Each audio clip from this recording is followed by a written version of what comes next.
Hello प्यारे परीक्षार्थियों, Hindi teaching academy पर आपका स्वागत है। ये चैनल डेडिकेटेड है टीजीटी पीजीटी हिंदी के लिए और इस पे हरियाणा जीके की सीरीज भी चलाई गई है जो आपके लिए सीईटी और एस्टेट दोनों पेपरों के लिए इक्वल रूप से इम्पोर्टेंस है। तो आज हम देखेंगे क्लास 10th के एनसीईआरटी का गद्य खंड। गद्य के जो 6 चैप्टर हैं वो 6 के 6 इसमें देख लेंगे एक ही वीडियो में, और पद्य खंड के लिए हम पार्ट 2 इसका लेकर आएंगे। तो चलो इसको स्टार्ट करते हैं। ये है फर्स्ट चैप्टर है जी, नेताजी का चश्मा, और इसको लिखा है स्वयं प्रकाश ने। तो स्वयं प्रकाश का छोटा सा परिचय हम देख लेते हैं। स्वयं प्रकाश का जन्म 1947 ईस्वी में इंदौर, जो मध्य प्रदेश में है, वहाँ पे हुआ था। इन्होंने मैकेनिकल इंजीनियरिंग करने के बाद कुछ समय तक नौकरी करने के बाद स्वैच्छिक सेवानिवृत्ति लेकर वसुधा पत्रिका के संपादक के रूप में कार्य किया। तो आपसे पूछा जा सकता है कि वसुधा पत्रिका का संपादन किसने किया? तो स्वयं प्रकाश जी ने। स्वयं प्रकाश जी के 13 कहानी संग्रह प्रकाशित हुए हैं। तो उनमें से कुछ इम्पोर्टेंट है वो हम देख लेते हैं। इनमें देखो जी, सूरज कब निकलेगा, आएंगे अच्छे दिन भी, आदमी जात का आदमी, और संधान, ये उल्लेखनीय है। स्वयं प्रकाश की कहानियों ने वर्ग शोषण के विरुद्ध चेतना जगाई है। अब जो हमारा चैप्टर इसमें लगा है नेताजी का चश्मा, उसका सारांश हम देख लेते हैं। देखो जी, इस पाठ में, चलो इसको पढ़ते हैं। इस पाठ में लेखक ने नेताजी सुभाष चंद्र बोस की मूर्ति पर लगे चश्मे पर हमारा ध्यान आकर्षित किया है। एक कस्बे के चौराहे पर नगर पालिका नेताजी की मूर्ति लगवा देती है। पैसों के अभाव में या जल्दबाजी में इस मूर्ति को स्कूल के ड्राइंग मास्टर मोतीलाल से बनवा लिया गया। तो आपसे पूछा जा सकता है कि जो नेताजी की जो बनवाई है मूर्ति, उसको किसने बनाया था? तो सरकारी स्कूल में जो ड्राइंग मास्टर हैं मोतीलाल, उन्होंने बनाया था इसको। वह नेताजी का चश्मा बनाना भूल गया। देखो, मूर्ति तो थी संगमरमर की, लेकिन उसके ऊपर संगमरमर का ट्रांसपेरेंट चश्मा वो कैसे बनाते? तो भूल गए या उनसे बना नहीं। ये बात जब भी लेखक देखता था तो वो सोचता रहता था कि भूल गए, क्या इतनी बड़ी भूल कैसे हो सकती है। तो हालदार साहब अपनी जीप में उसी कस्बे से गुजरते हैं, तो वे इस बात को नोट करते हैं कि नेताजी की आंखों पर चश्मा नहीं है। चश्मा तो था, पर वह संगमरमर का न होकर काले फ्रेम का था। तो जैसे ही हालदार साहब वहां से गुजरते, उस चौक से अपने काम के सिलसिलों में उनका आना जाना रहता था, तो वो देखते थे कि नेताजी के जो आंखों पे चश्मा है ना, वो उसका फ्रेम रोज बदला रहता था। कभी वो कैसे गोल डिजाइन का, कभी चौकोर डिजाइन का, कभी छोटा, कभी बड़े फ्रेम वाला। तो वो सोचते थे कि ये चश्मा कौन बदल देता है। इसे एक व्यक्ति मूर्ति पर लगा देता था, उसे लोग कैप्टन कहते थे। ये चश्मा कौन बदलता था? कैप्टन। आपसे पूछा जा सकता है कि कैप्टन कौन था, तो आपको लगेगा कि कोई सेना में कैप्टन होगा, लेकिन वो कैप्टन था लंगड़ा सा एक व्यक्ति, बूढ़ा सा, जो चश्मा बेचने वाला था। तो आपसे पूछा जाएगा कैप्टन कौन था, तो आप याद रखेंगे चश्मा बेचने वाले व्यक्ति का नाम है कैप्टन। वह चश्मा बेचता था, वह इस चश्मे को बदलता रहता था। हालदार साहब एक मोटी तोंद वाले व्यक्ति की दुकान पर पान खाया करते थे। वह व्यक्ति कैप्टन के प्रति अपशब्दों का प्रयोग करता है। जैसे एक दिन उससे पूछते हैं ना, कैप्टन कौन है, नेताजी का कोई दोस्त है क्या? तो वो उसके ऊपर बोलते कि वो लंगड़ा क्या कैप्टन होगा, वो तो लंगड़ा है, वो तो मरियल सा ही है।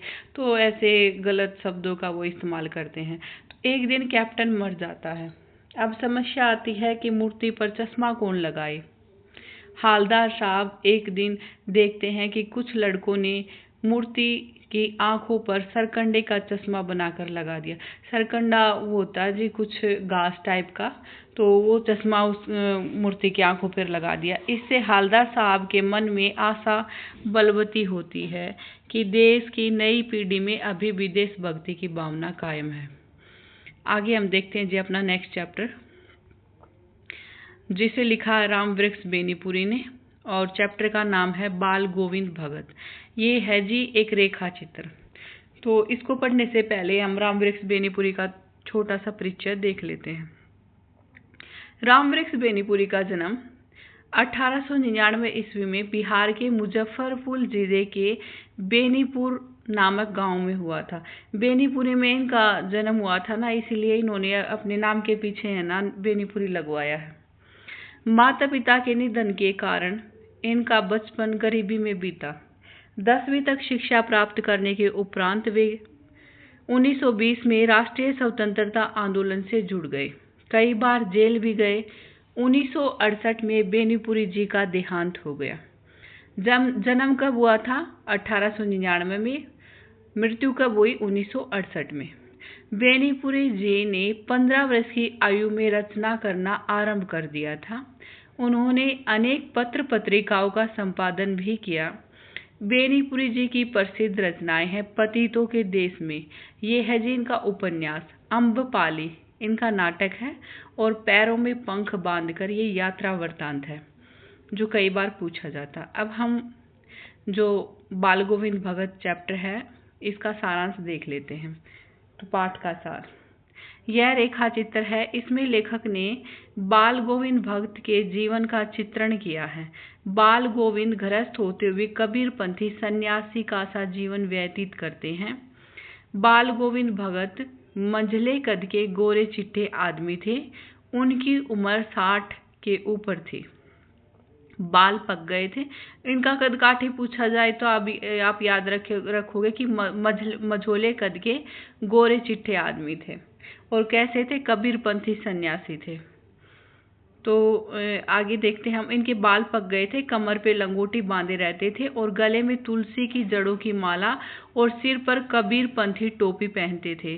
वे थोड़ी बहुत खेती करते थे। उनकी उपज को कबीरपंथी, जो भी उनके खेत में फसल होती थी ना, तो वो कबीरपंथी मठ में उसे पहुंचा देते थे, और वहां से जो थोड़ा बहुत मिलता था वही अपने घर में ले आते थे और उससे अपना काम चलाते थे। वे कबीर के भजन गाते रहते थे, किसी भी चीज को छूते तक नहीं थे। वे खेत में स्वयं रोपनी करते थे। गीत गाते हुए सारा गांव उनके जब वो गीत गाते थे तो सारा गांव उनके आंगन में जुट जाता था। उनका एक बेटा था जिसकी शादी हो गई थी, और वह बहुत कमजोर था। एक दिन उनके बेटे की मृत्यु हो जाती है। तो तब भी रामवृक्ष बेनीपुरी का कुछ अलग ही रूप देखने को मिलता है। वे जमीन पर आसन जमाए बैठे और गीत गा रहे थे। अपने बेटे की डेड बॉडी के पास बैठकर भी वो गीत गा रहे थे, और अपनी जो बेटे की बहू थी पतोहू, उसको रोने के बदले उत्सव मनाने को कह रहे थे। उन्होंने समाज की परवाह न करके पतोहू से ही पुत्र की चिता को अग्नि दिलवाई। देखो उस समय जब 1900 कुछ की बात है, तो उस समय तो बिल्कुल ही औरतों की स्थिति अलग ही होती थी। आजकल भी औरतों से किसी भी चिता को मुख अग्नि नहीं दिलवाई जाती, फिर भी आजकल कोई कोई ऐसा करता है, लेकिन रामवृक्ष बेनीपुरी ने उस समय भी परवाह नहीं की थी समाज की, और अपने बहू से ही अपने बेटे की चिता को अग्नि दिलवाई थी। पतोहू के भाई को बुलाकर उसका पुनर्विवाह कराने की जिद की। देखो ये भी उनके विचार देखो कितने अलग थे, कि अपनी जो बहू थी उसका पुनर्विवाह करवाने की वो बात करते हैं, और उनकी बहू कहती है कि मैं नहीं जाऊंगी आपको छोड़ के। तो फिर वो कहते हैं कि तो मैं इस घर से निकल जाऊंगा। ऐसे करके उन्होंने बहू पे दबाव बनाया, तब वो अपने भाई के साथ गई थी। तो ऐसे थे बाल गोविंद भगत। उनकी मृत्यु भी उन्हीं के अनुरूप हुई। एक दिन भोर में गंगा स्नान करने के बाद गीत गाते गाते वो चल बसे। तो ये हमने देख लिया। आगे हम देखते हैं अपना नेक्स्ट चैप्टर देखते हैं। चैप्टर 3 जो है ये लखनवी अंदाज है, और इसे लिखा है यशपाल जी ने। तो यशपाल जी का जीवन परिचय देख लेते हैं। ये प्रसिद्ध गद्यकार हैं, और इनका जन्म 1903 ईस्वी में पंजाब के फिरोजपुर छावनी में हुआ था, और प्रारंभिक शिक्षा हुई थी इनकी कांगड़ा में। बाद में लाहौर के नेशनल कॉलेज से बीए किया। उस समय इंडिया और पाकिस्तान एक ही था ना, तो ये लाहौर से पढ़े थे। वहीं पे उनका परिचय क्रांतिकारी भगत सिंह से हुआ था जब ये पढ़ते थे। तो यशपाल स्वतंत्रता आंदोलन में भाग लेने के कारण जेल भी गए थे, और 1976 में इनकी मृत्यु हो जाती है। यशपाल ने बहुत बड़ी मात्रा में कथा कहानी लिखी हैं। ये यथार्थवादी शैली के लेखक हैं।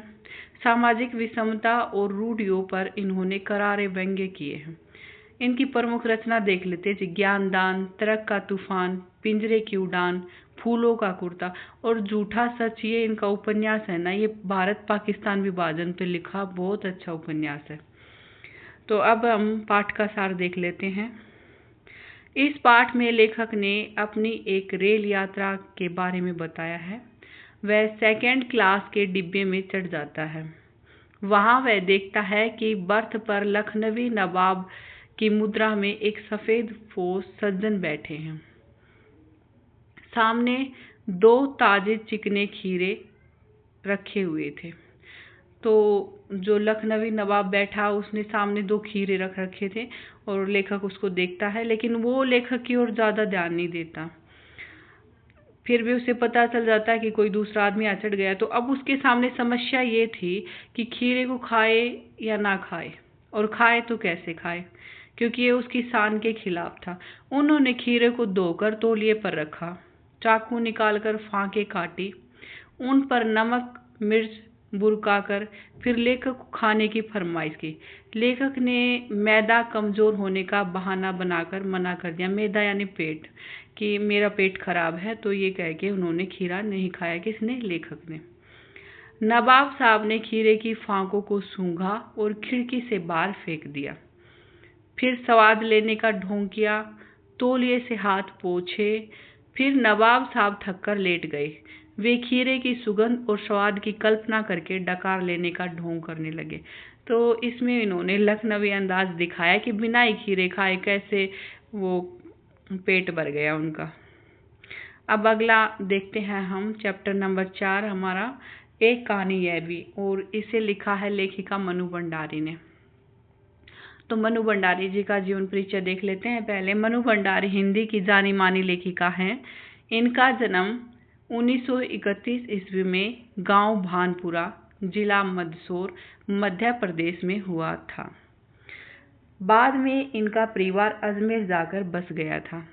इन्होंने हिंदी में एमए किया। उसके बाद दिल्ली के मिरांडा हाउस कॉलेज में अध्यापन कार्य किया। आजकल वे स्वतंत्र रूप से लेखन कार्य कर रही हैं। मनु भंडारी द्वारा रचित कृतियों के नाम है एक प्लेट सैलाब, मैं हार गई, यही सच है। इनका प्रसिद्ध उपन्यास है आपका बंटी। इन्हें अनेक पुरस्कारों से सम्मानित किया जा चुका है। मनु भंडारी के कहानियों में भाषा और शिल्प की सादगी मिलती है। इन्होंने एक उपन्यास लिखा था जी, 1 इंच मुस्कान। वो संयुक्त रूप से लिखा गया था। इन्होंने और राजेंद्र यादव जी ने मिलके लिखा था।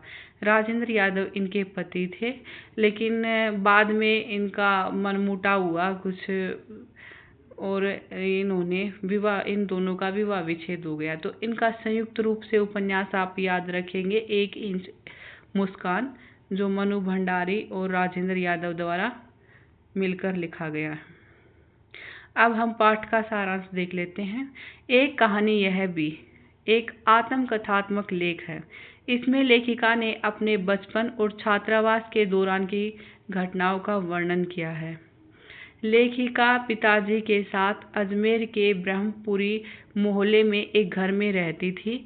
पिताजी मकान के ऊपरी मंजिल पर या तो पुस्तकों से घिरे रहते थे अथवा किसी को डिक्टेशन देते रहते थे।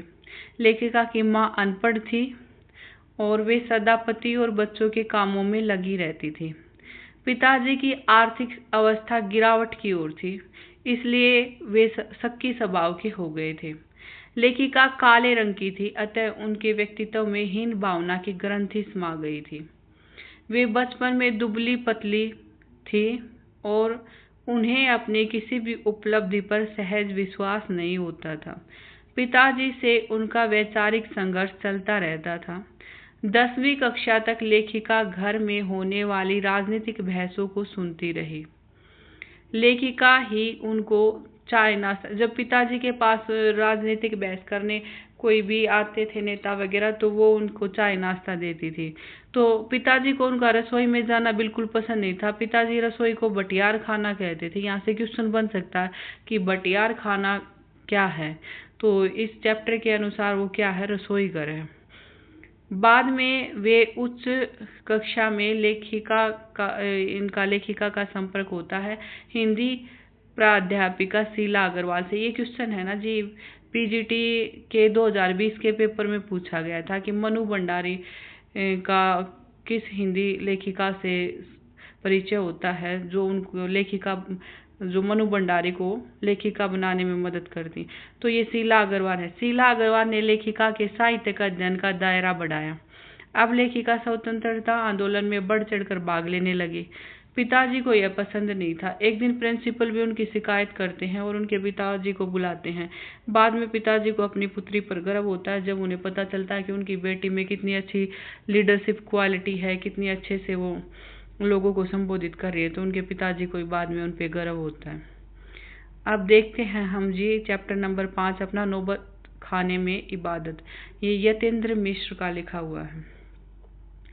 स्टेट और केवीएस में जो क्वेश्चन पूछे जाते हैं ना, वो ज़्यादातर रचनाओं के नाम से ही भी पूछे जाते हैं कि नौबत खाने में इबादत किसने लिखी है। तो आप चैप्टरों के नाम और लेखकों के नाम तो ज़रूरी ध्यान रखें। तो यतेंद्र मिश्र का जन्म 1977 में अयोध्या उत्तर प्रदेश में हुआ। उन्होंने लखनऊ विश्वविद्यालय से MA किया। आजकल वे स्वतंत्र लेखन के साथ साथ अर्धवार्षिक पत्रिका सहित का संपादन कर रहे हैं।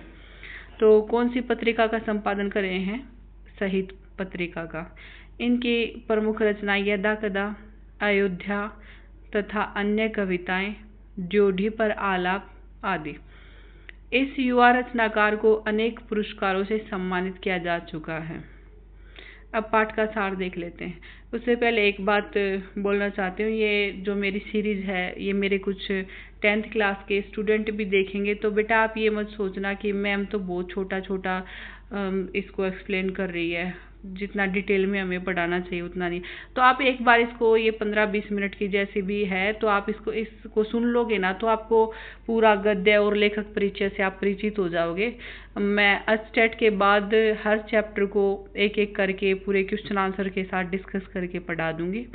अभी के लिए आप सिर्फ सारांश सुन लो तो आपको एक आपके माइंड में एक इमेज बन जाएगी कि किस लेखक ने कौन सा चैप्टर लिखा और उसमें क्या क्या बताया गया है। सारांश आपके माइंड में फिक्स हो जाएगा। पाठ का सार देखते हैं। इस पाठ में लेखक ने प्रसिद्ध शहनाई वादक बिस्मिल्लाह खां के जीवन एवं संगीत सेवा पर प्रकाश डाला है। काशी के पंचगंगा घाट पर स्थित बालाजी मंदिर के प्रवेश द्वार पर मंगल ध्वनि होती थी। बिस्मिल्लाह खां वहां शहनाई बजाया करते थे। अमीरुद्दीन ही उस्ताद बिस्मिल्लाह खां के रूप में प्रसिद्ध हुए। इस शहनाई वादक का पुराना नाम क्या है? अमीरुद्दीन। और यही बाद में बिस्मिल्लाह खां के नाम से प्रसिद्ध हुए। और कहाँ पे ये शहनाई बजाते थे? बालाजी मंदिर के प्रवेश द्वार पर। शहनाई को सुशीर वाद्य माना जाता है। शहनाई में जिस रीड का प्रयोग किया जाता है वह डुमरांव गांव में सोन नदी के किनारे पाई जाती है। बिस्मिल्लाह खां 5 वक्त की नमाज पढ़ने के बाद सजदे में गिड़गिड़ाते थे। कितनी टाइम नमाज पढ़ते थे? 5 टाइम। और फिर सजदे में गिड़गिड़ाते हुए क्या कहते थे? मेरे मालिक एक सुर बख्श दे। सुर में वह तासीर पैदा कर दे कि आंखों में सच्चे मोती की तरह अनगढ़ आंसू निकल आए। ये उनकी वो रहती थी प्रार्थना कि क्या मांगते थे कि मुझे ऐसा सुर दे दो और सुर में वो तासीर पैदा कर दो कि आंखों में सच्चे मोती की तरह अनगढ़ आंसू निकल आए। बिस्मिल्लाह खां बचपन में गीता बाली और सुलोचना की फिल्म देखने के शौकीन थे। उन्हें कुलसुम हलवाई की कचौड़ियाँ भी याद हैं। उनमें उन्हें संगीत सुनाई देता था। वे प्रतिवर्ष काशी के संकट मोचन मंदिर में होने वाले संगीत समारोह में अवश्य शामिल होते थे और मुहर्रम के अवसर पर शोक मनाते थे। वे दाल मंडी से फतलमान के करीब 8 किलोमीटर तक पैदल रोते हुए नाहा बजाते हुए जाते थे। उन्हें काशी और गंगा से बहुत प्यार था। तो पूछा जा सकता है कौन सी दो नदियों से उन्हें बहुत प्यार था? काशी और गंगा से। उन्हें भारत सरकार का सर्वोच्च सम्मान भारत रत्न मिला था। वे पूरे 80 वर्ष तक संगीत साधना में लगे रहे थे। तो उन्हें कौन सा पुरस्कार मिला था? भारत रत्न से सम्मानित हुए थे। कौन? बिस्मिल्लाह खां। तो हम नेक्स्ट चैप्टर अपना देख लेते हैं। ये है जी संस्कृति, और इसे लिखा है भदंत आनंद कोसलायन ने। तो कोसलायन जी का परिचय देख लेते हैं। इनका जन्म 1905 में पंजाब के अंबाला जिले में हुआ था। अब आप कहोगे कि अंबाला तो हरियाणा में है, तो ये बात हो रही है जी 1905 की। 1905 में पंजाब और हरियाणा एक ही थे, तो इसे पंजाब का हिस्सा बोला जाता था। बाकी फिर 1 नवंबर 1966 को पंजाब से हरियाणा अलग हो जाता है। तो अब अगर हम कहें तो इनका जन्म हरियाणा के अंबाला में हुआ था। वे बौद्ध भिक्षु बनकर देश विदेश में यात्रा करते थे। वे लंबे समय तक वर्धा में गांधी जी के संपर्क में रहे और 1988 में उनका देहांत हो गया। उन्होंने 20 से अधिक पुस्तकों की रचना की। अब पाठ का सार, इसमें ना जी एक छोटी सी बात हमें समझनी है, यही इस पाठ का सार है कि सभ्यता और संस्कृति में क्या अंतर है। हम बार बार इन चीज़ों का जिक्र करते हैं कि सभ्यता ये मेरी संस्कृति है, ये मेरी सभ्यता है, लेकिन हमसे पूछा जाए ना सभ्यता और संस्कृति में अंतर, तो इसको हम नहीं समझ पाते। तो यही इस चैप्टर में बताया गया है। जिस योग्यता, प्रवृत्ति अथवा प्रेरणा के बल पर आग या सुई धागे का आविष्कार हुआ, वह है व्यक्ति विशेष की संस्कृति। तो संस्कृति क्या है? जिसके बल पे हमने कुछ जो बेसिक चीज़ें, जो सबसे पहले जो चीज़ें थी ना जिनका आविष्कार हुआ, जैसे आग की पहले कुछ नहीं पता था, आग की खोज हुई, तो जो सबसे पहले आविष्कार हुआ वो संस्कृति है।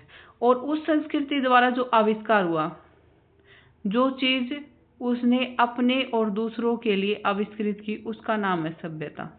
तो हम क्या समझते हैं कि संस्कृति का परिणाम है सभ्यता। यही इस चैप्टर का सारांश है जी। तो ये हमने 20 मिनट में अपने 6 के 6 चैप्टर और इनके लेखकों को थोड़ा पढ़ लिया है, जो अस्टेट में आपको ज़रूर हेल्प मिलेगी इनसे, क्योंकि अस्टेट में बेसिक रूप से कोई पंक्ति या लेखक के बारे में पूछा जाता है। अब हम इसका पार्ट 2 में काव्यखंड देख लेंगे। Thank you for watching.